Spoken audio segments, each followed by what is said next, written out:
Assalamualaikum warahmatullahi wabarakatuh. Saya Salma Nafisa Salsabila. Saya dari kelas 10 ATKJ. Saya ingin membacakan dongeng yang berjudul Kuda Hade Budi. Aya mau ke rumah geus kolot, katambah gering ngalungsar handapeun tangkal kai. Bari gegerungan sato-sato nu kungsi menang ka nyeri ti manehna ngararumpul ngariung di hareupeun maung nu keur gegerungan tea, cek munding. Ah sia mah gegerungan rek nyambat ka saha moal aya nu nyaaheun ka sia mah, sato jahat. Munding ngomong kitu bari ngagadil maung nu keur gegerungan. Empo kalakuan munding kitu sakabeh sato nu harita aya di dinya sareuri akeuy-akeuyan. Kabeh sato nu aya di dinya ngahareureuykeun maung nu keur sakarat.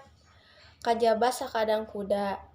Nempo sato-sato sejen galumbira teh manehna mah ukur gogodeg. Cek domba, kunaon sakadang kuda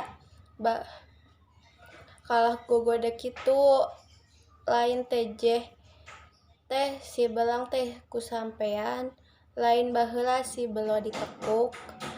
Tembal kuda, kaula mah lain tengewa kana kalakuan maung teh.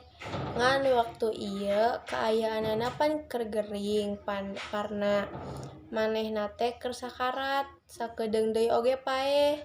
Kuduna mah sato nu keur sakarat teh ulah dihareureuykeun. Kitu meureun cek batur teh rajen aya ka wanika anu keur sakarat saenggeus ngadenge omongan kuda kitu sakur sato nu aya di dinya jempe sarta pating laleos kaleuweung.